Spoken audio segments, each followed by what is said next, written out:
Boa noite, gente.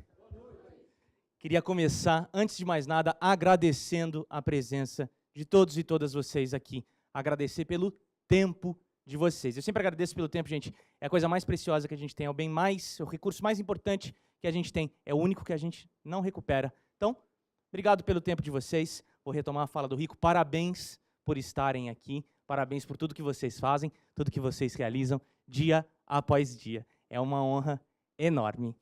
Como o Sandro falou, eu sou Luiz Fernando Gonçalves, eu sou psicólogo, sou psicopedagogo, atuo hoje no mercado de educação, onde já atuo há alguns anos. Atuo também com vendas, é uma venda um pouco diferente, né? Estou vendendo um produto, um programa bilíngue para escolas, mas tudo isso que a gente está discutindo, que a gente vai discutir, também impacta tanto essa venda quanto a venda que vocês fazem todos os dias.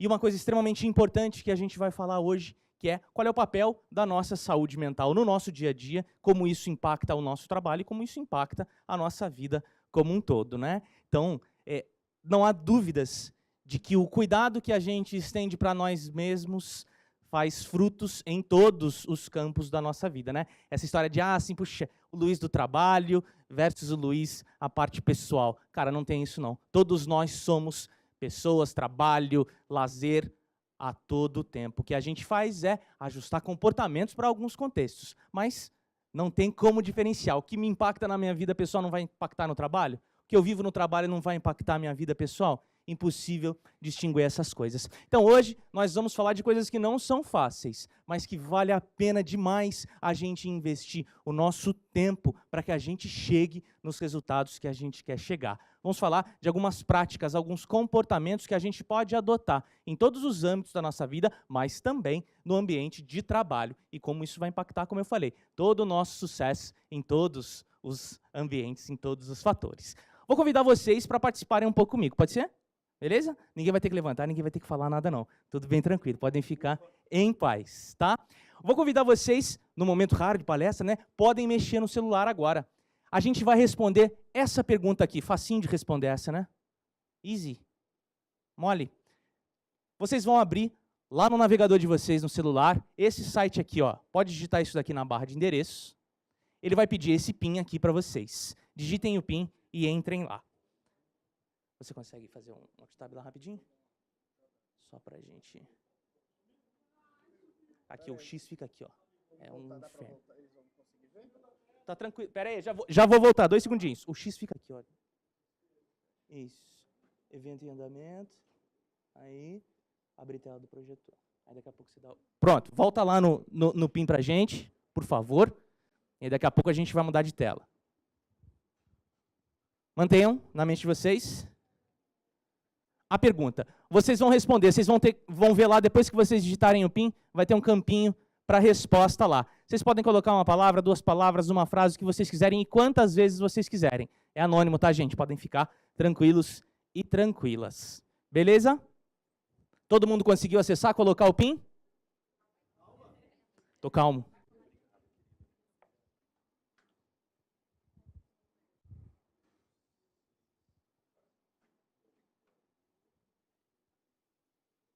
Não comecem a responder ainda. Esperem 2 segundinhos só para a gente ver aqui a telinha se formando, que vai ser bem legal, vocês vão gostar. Todo mundo conseguiu acessar? Colocaram o PIN? Podem tirar uma foto do slide, se vocês quiserem. Aí facilita. Beleza? Vamos lá? Entrou? Todo mundo entrou? Maravilha. Consegue voltar lá no site para a gente? Por favor.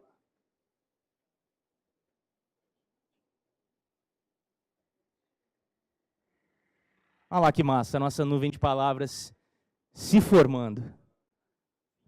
Podem colocar quantas coisas vocês quiserem. Estão vendo lá que o campinho continua aparecendo para vocês, né? Estar bem no trabalho, estar bem com o trabalho. 2 coisas um pouquinho diferentes, mas que ainda assim têm impacto na nossa vida. Trabalho em equipe, saúde mental. Opa, obrigado. Pessoas maravilhosas, dinheiro, realizar os sonhos dos meus clientes. Estamos falando bastante de propósito, de missão, de autenticidade aqui, né? Dinheiro, super importante, né, gente? Também é uma motivação. A gente às vezes ouve falar, puxa, dinheiro não é motivação. Claro que é motivação, mas a gente tem que entender para que a gente quer o dinheiro. Mais importante ainda, harmonia, reconhecimento, responsabilidades. Olha só, harmonia e reconhecimento estão grandões aqui, né? Conexão com as pessoas. Olha lá, Rico.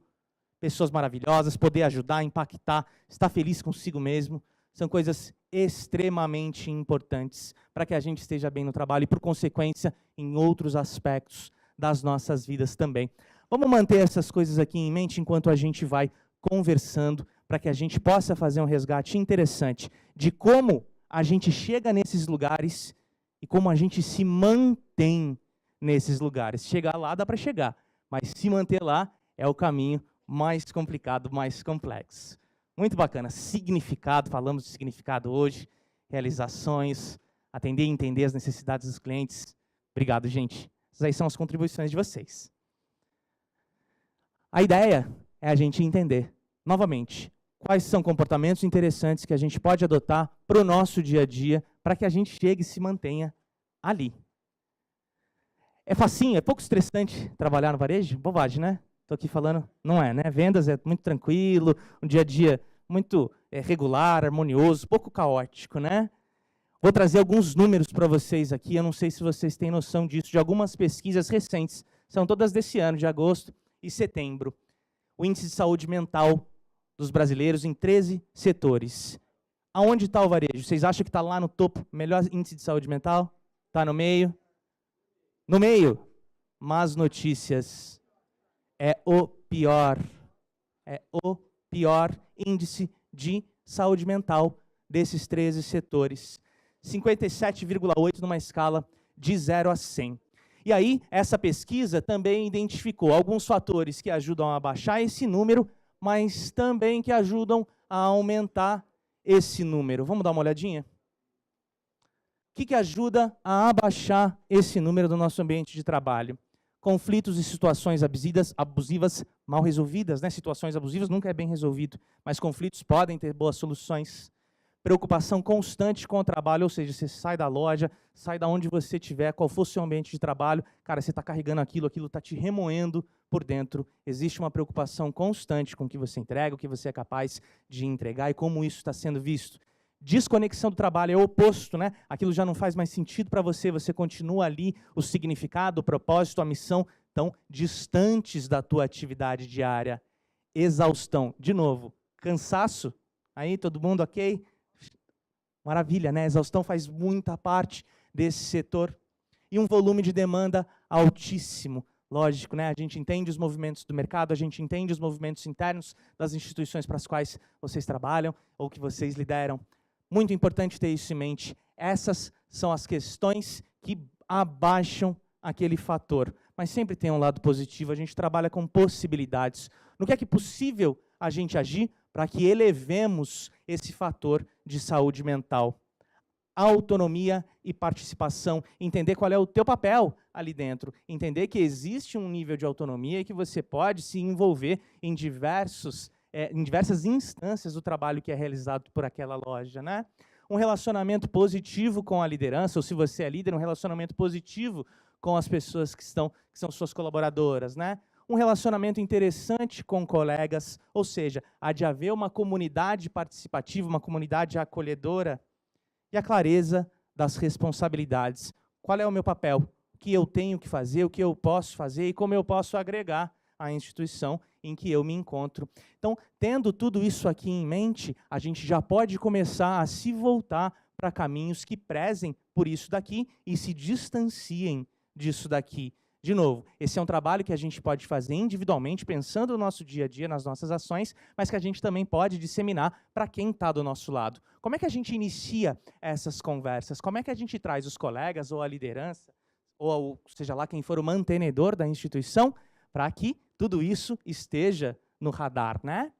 Outra pesquisa, gente, não sei aqui quem é bom de matemática, 33% dos trabalhadores possuem problema sério de saúde mental. Diagnosticado, 33%.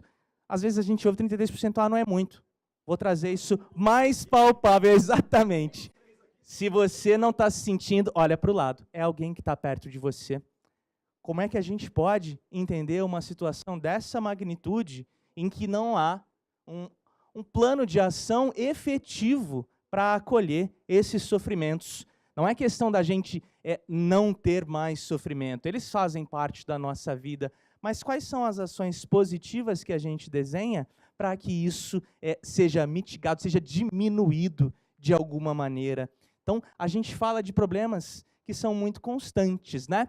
Uma parte interessante dessas pesquisas é uma parte que traz essas questões que nos ajudam, então, a rever essas situações. Uma pesquisa da Forbes, não sei aqui quem conhece a Forbes, mas ela é uma instituição que faz uma pesquisa, né, que entende as instituições ao redor do mundo e como elas podem trazer benefícios, né, como elas se comportam no mundo todo. E aí elas viram o surgimento de uma nova cultura dentro das instituições, sejam lojas, sejam empresas, organizações, não importa, que é essa daqui, ó, chamada Employee-Centric. Employee-Centric quer dizer focada no trabalhador, focada no colaborador, focada no funcionário. E através dessa pesquisa de como essas instituições estavam desenvolvendo essa cultura, eles viram 5 fatores extremamente importantes, os 5 Cs, como eles categorizaram, né? E é importantíssimo, novamente, que nós sejamos multiplicadores desses comportamentos. Isso nos faz ter saúde mental mais elevada, mais tranquila e também nos ajuda nos nossos trabalhos, né? Faz que possamos vender com mais efetividade, com mais eficiência e com mais tranquilidade. Comprometimento. A instituição tem que estar comprometida com os seus funcionários, com os seus colaboradores. Caso contrário, a gente perde todo aquele sentimento de propósito, de pertencimento, de conexão com o trabalho que a gente faz. Além disso, nós também temos que estar comprometidos. Se a gente não se alinha ao valor da loja, ao valor da empresa em que a gente trabalha, cara, fica complicado a gente comprar e vender aquela ideia. Cuidado. Cuidado significa tudo, desde prevenção de acidente até a promoção de um ambiente de trabalho que acolha, né? Não adianta nada a gente ter um ambiente de trabalho, uma loja super bonita, seja lá como for, um espaço incrível, mas não existe uma preocupação com a pessoa que está ali, com a saúde em todos os aspectos dela, dentro daquela empresa. A comunicação.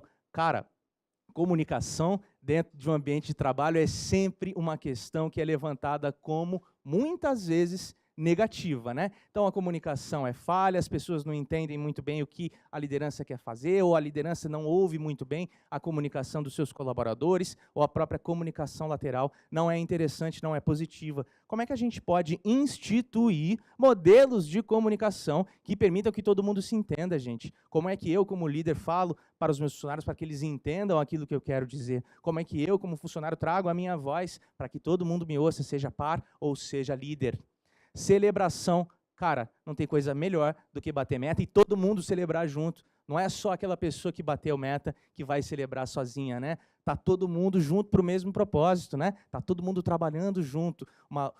Qualquer nível de objetivo atingido é benéfico para todo mundo. Então, haver uma cultura de celebração que envolva todas as pessoas é extremamente benéfico e extremamente positivo.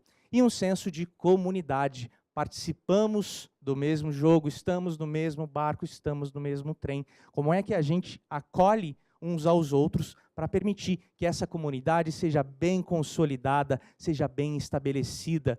De novo, volto para vocês, para que vocês pensem, né? Como é que a gente traz tudo isso enquanto prática individual? Também não adianta a gente ficar esperando que isso seja instituído. Nós temos que ser multiplicadores desses comportamentos todos. Como é que a gente pode começar a fazer a nossa parte? Para que a gente se sinta melhor, para que a gente se sinta cuidado, que a comunicação que a gente também produz seja interessante, que produzamos essa comunidade como um todo.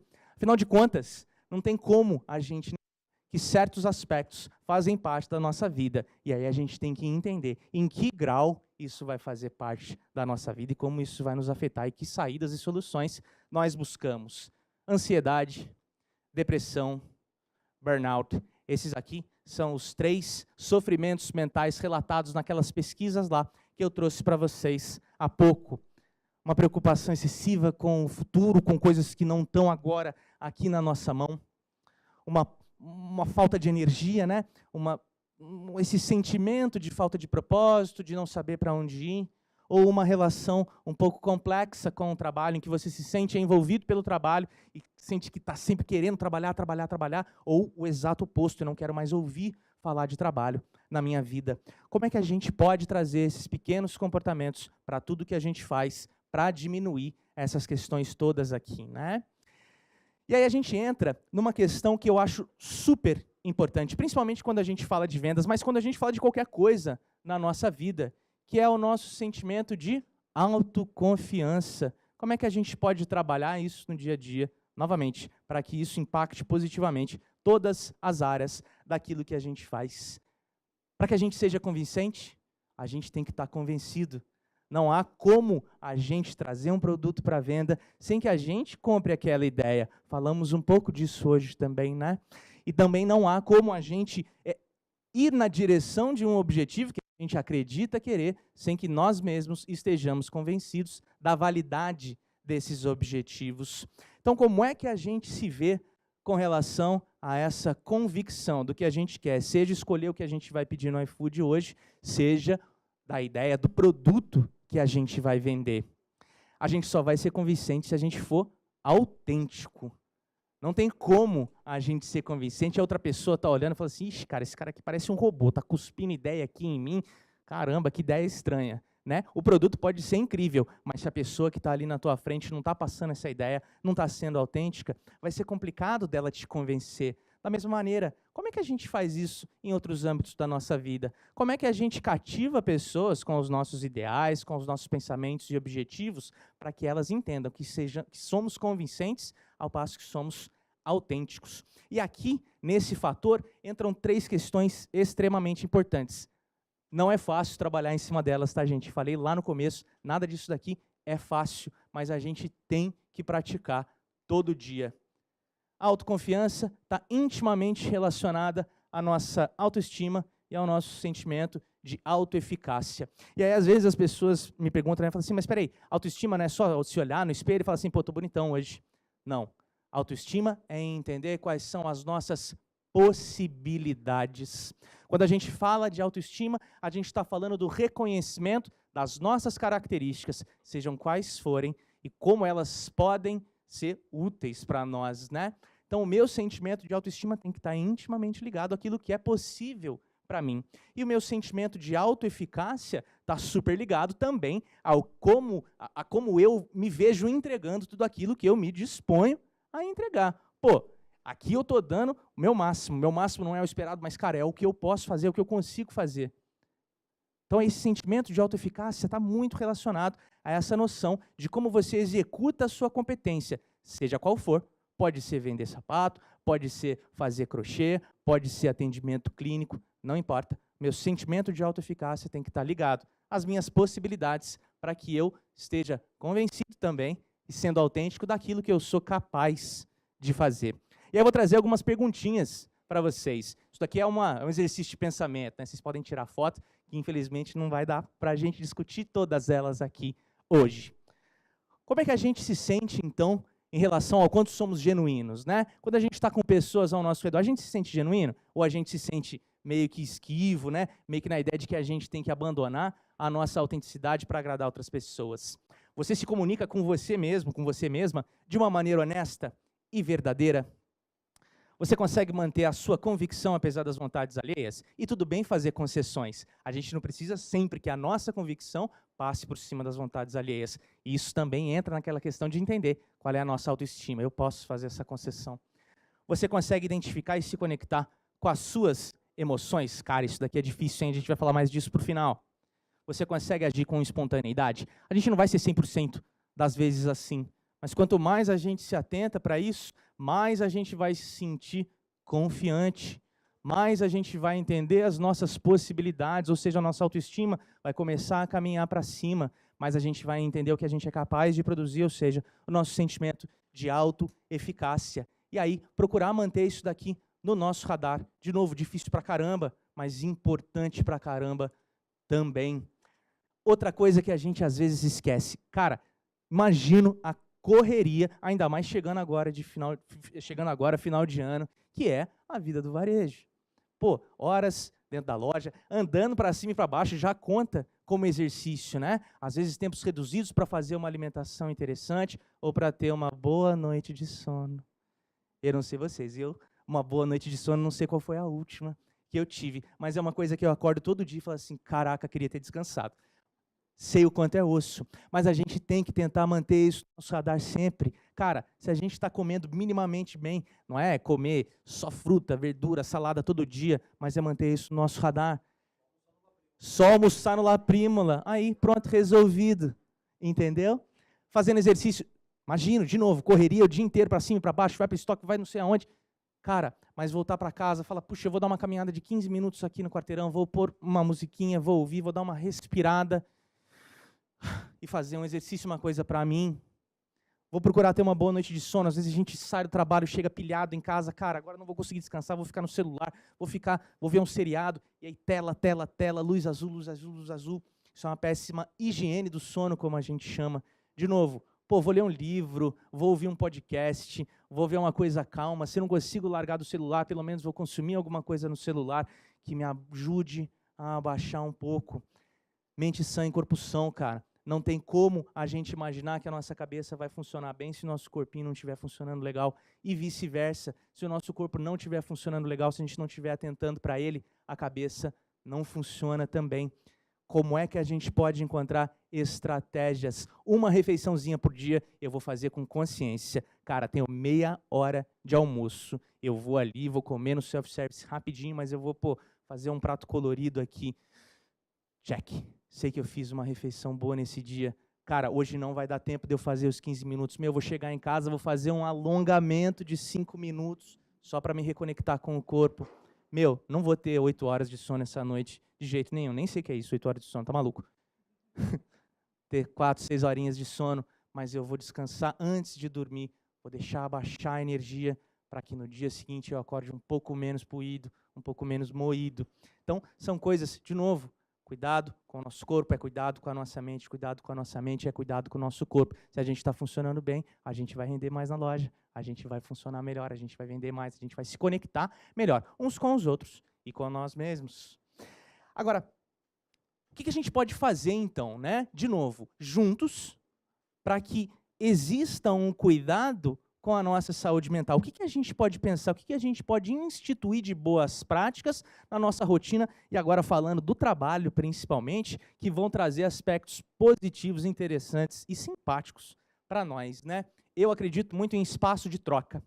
Um espaço de troca é um momento formal, onde rola uma roda de conversa para que a gente fale das nossas aflições. Não é hora de reclamar da vida. Isso também tem hora e também é importante. Mas o espaço de troca não é a hora de reclamar, é falar do que te aflige. É uma diferença grande, pode parecer a mesma coisa, mas esse falar sobre o que te aflige requer um olhar para dentro. Caramba, estou me sentindo assim por conta de tal e tal. Não só colocar no externo. Esses espaços de troca podem ser entre pares, então, entre a equipe de vendedores, sei lá, vamos se reunir toda semana, quinzenal, mensal, para a gente trocar uma ideia e ouvir uns aos outros. Pode ser entre líderes. Os líderes também têm as suas aflições. Como é que a gente se reúne para falar do que nos preocupa ou do que nos alegra? São espaços de troca valiosos. Ou entre todo mundo. Por que não ter todo mundo junto falando dessas aflições? De novo, não é espaço de lavação de roupa suja, não é espaço de reclamação. É um momento de troca verdadeira, troca significativa. É difícil e a gente tem que também fazer essa prática. E aí a gente pode ter algumas regrinhas. Vamos ter esse espaço de troca? Vamos. 15 minutinhos, toda quinzena, seja lá como for. Ou vai ser semanal. A gente vai ter meia horinha semanal para ter um espaço de descompressão, um espaço de troca. Eu não estou falando que é fácil não, gente. Eu sei que a agenda de vocês é muito mais do que corrida, mas isso é tão importante. É importante que a gente tenha um mediador nesses espaços de troca. O mediador não é a pessoa que vai dar ou omitir opinião, mas é a pessoa que vai ajudar a manter a reunião centrada, o espaço centrado. Então, viu que está desviando o assunto, virou lavação de roupa suja. Ó, pessoal, estou entendendo aqui as aflições de vocês. Elas têm lugar e a gente quer ouvir todas elas. Mas vamos voltar aqui para o assunto. Pode ter até uma pauta definida, um assunto definido para esses espaços de troca. Não, semana tal a gente vai falar de X, semana tal a gente vai falar de Y, e por aí vai. E um formato, né? Como é que vai ser isso? A gente vai ter tempo de fala, vai ser uma roda de conversa, vai ser uma caixinha de bilhetinhos, não importa, o que funcionar para o contexto de vocês, né? E, cara, isso daqui é super importante, quem já ouviu o Vitinho falar, sabe da importância absurda que isso daqui tem. E quem não ouviu ainda, o homem está aqui. Não percam a oportunidade. Cara, ter um momento de feedback significativo, um momento de troca construtiva, formal, é super importante. E isso também nos coloca em todos aqueles lugares que a gente falou lá atrás. Senso de pertencimento, de comunidade, de entrega, de conexão com o trabalho. Outra coisa extremamente importante, né? Eu falo muito que é muito legal a gente consumir conteúdo que a gente acha bacana. Como é que a gente pode investir em nós mesmos? Às vezes fica difícil trazer para palestras e workshops por conta da agenda corridíssima, mas, cara, se puder, bacana, chama alguém que é parceiro para falar de um assunto, pode ter um cronograma um pouco mais flexível. Pô, não temos tempo, não temos budget. Como é que a gente vai consumir alguma coisa na internet? Tem tanto vídeo bom, tanto conteúdo positivo no YouTube, não sei quem conhece, Café Filosófico, por exemplo, tem tanta gente falando sobre saúde mental, é incrível. Está tudo de graça lá, e é possível fazer no nosso tempo, e depois trazer para uma discussão, né? A gente tem bastante tempo livre, às vezes, não é sempre, eu sei, mas o que a gente faz com esse ócio? É bom descansar? É bom, mas a gente está procurando esse tempo para a gente se aperfeiçoar. Falei no slide anterior, como é que a gente está investindo em nós mesmos? Pô, estou aqui na loja, tenho 5 minutos, 10 minutos, cara, vou conhecer ali o produto, vou me aprofundar nesse item aqui, para que eu esteja mais satisfeito com o meu trabalho, para que eu entenda o investimento de tempo, energia que eu estou fazendo em mim mesmo e que eu possa vender mais. Lógico. Então, como é que a gente faz? O que a gente faz com esse ócio? Seja em casa, seja na loja, seja no trabalho. O que a gente está usando esse tempo? Eu vou trazer agora uma fala meio controversa, né? Tem um filósofo que eu gosto muito, que ele fala assim, ó, se você aproveitou o tempo que você não usou, então ele não foi um tempo jogado fora, né? Mas, de todo modo, a gente tem esse tempo de descanso, de não fazer nada, desligar a cabeça, mas a gente também tem esse tempo para investir, para aproveitar o ócio, para aproveitar esse tempo livre, né? Uma outra questão extremamente importante e que afeta absurdamente a nossa saúde mental e emocional, que é a gestão de metas e objetivos. Como é que a gente traz essa gestão de metas e objetivos para tudo o que a gente faz na nossa vida, para o nosso dia a dia, seja no trabalho, seja em casa? Muitas vezes a gente coloca uma meta, um objetivo gigantão lá em cima, né? Cara, quero escalar o Everest. Tá bom, vou amanhã, vou comprar uma passagem para o Nepal, vou subir o Everest? Não vou virar um picolé de Luiz Fernando, ficar para sempre eternizado lá na montanha, vou virar ponto de referência, né? Vocês sabiam que isso acontece? Real. Lá no Himalaia, quando você vai subir o Everest, você vai fazer a subida tal lá no cara verde, no cara vermelho, porque as roupas são muito chamativas e as pessoas que ficam lá viram ponto de referência. Não quero, tá? Tô de boa. Como é que a gente traz essa gestão de metas e objetivos para tudo que a gente faz na nossa vida? Cara, não basta você estar lá, quero escalar o Everest. Daqui uns 4 anos, talvez, porque eu vou ter que treinar, eu vou ter que estudar, vou ter que comprar roupa, vou ter que fazer outras subidas, vou ter que fazer tanta coisa, tantos degrauzinhos, para que eu possa chegar lá. E quando a gente destrincha essas metas e objetivos em degraus menores, a gente vê muita coisa boa acontecendo. A gente sabe que a gente subiu um degrau. Então, a gente vai lá no nosso quadro, ó, comprei o equipamento. Vou lá no meu degrau, subi ali uma árvore, consegui, já tenho algum nível de escalada para a minha vida. Então, o que a gente faz? Pô, preciso vender X mil reais. Como é que eu vou destrinchar? Quanto tempo eu vou dedicar para estudo desse produto? Como é que eu vou abordar os clientes? Quanto tempo eu vou estudar as minhas práticas profissionais? Quanto tempo eu vou dedicar para a minha saúde mental? Isso para a vida pessoal também. Pô, quero trocar de carro, quero comprar uma casa, seja lá o que for. Como é que você vai destrinchar esse tempo todo em degraus menores para que você tenha esse senso de completar as coisas? E aí, meu amigo, nada melhor nessa vida do que falar, cara, consegui. Seja quantos forem os degraus, seja chegar lá no topo do Everest. E aí a gente se aproxima aqui do final para falar do que para mim é o item mais importante. Falei lá, né, do reconhecimento das nossas emoções. Vocês trouxeram a nuvem de palavras com todas as questões que te fazem se sentir bem no trabalho, te fazem sentir bem com o trabalho. Como é que a gente se gerencia para chegar lá e para ficar lá? Isso passa muito intimamente por essa questão da identificação e reconhecimento dessas emoções. Às vezes a gente está ali pilhado, ansioso, ou feliz, ou triste, a gente não sabe nem porquê, a gente está só sentindo, seja no corpo, seja na cabeça. é um trabalho extremamente difícil de parar e analisar e falar, caramba, peraí, 2 passinhos para trás aqui, o que está acontecendo na minha vida? Por que eu estou me sentindo assim? Da onde veio? O que impactou esse sentimento? Agora eu preciso reagir, devolver esse sentimento para o mundo através de um comportamento. Como é que eu vou fazer? Cara, estou com raiva, vou sair esbravejando, esperneando, explodindo com as outras pessoas? Parece, dada a minha limitada experiência nesse mundo, que esse muitas vezes não é o caminho com os melhores frutos. O que eu vou fazer com esse sentimento? Posso comprar outro doce, posso ir para outro lugar. Recebi uma notícia incrível no trabalho, mas estou vendo que aqui não é o momento para eu expressar essa felicidade. Vou dar uma segurada, vou falar com quem quer me ouvir, com quem é possível me ouvir, para que eu expresse essa alegria de uma maneira interessante. Então, como é que a gente faz esse autogerenciamento? Esse daqui é o exercício mais difícil, gente, mas é o que mais dá resultado, é o que mais traz a gente, ó, de volta aqui para o pé no chão. Às vezes a gente está no trabalho, cara, está ali na ansiedade, pressão de tudo que é lado, e a gente só quer sumir ou explodir. Peraí, o que eu estou sentindo? O que eu posso fazer com relação a isso? Eu posso conversar com alguém? Eu posso tomar uma água? Eu posso esticar o meu corpo? Como é que eu faço esse autogerenciamento emocional para que vocês voltem lá na nuvem de palavras e atentem para tudo que vocês falaram e falem, cara, eu sei chegar aqui. Melhor do que isso, eu sei me manter aqui. Se a gente está preocupado com tudo isso que eu falei, é bastante coisa, né? A gente não vai conseguir fazer tudo isso todo dia, não tem como, é impossível. Mas um pouquinho que a gente faça todo dia, cada dia, cara, tá ótimo, é exercício, e a gente vai ficando bom em exercício. A gente aprende, a gente acha que não, mas a gente aprende. Então, era um pouquinho disso que eu queria falar para vocês. Mais uma vez, parabenizar vocês, agradecer pelo tempo de todos vocês, todas as pessoas que estão aqui, palestrantes, vocês, convidados que se inscreveram. E vamos voar? Obrigado, gente. Aqui tem os meus contatos. Se alguém quiser mandar um e-mail, trocar uma ideia, falar comigo, fiquem à vontade. Estou no LinkedIn. Aqui tem o meu e-mail também. Quiserem tirar uma foto aí, fiquem à vontade. Muito obrigado.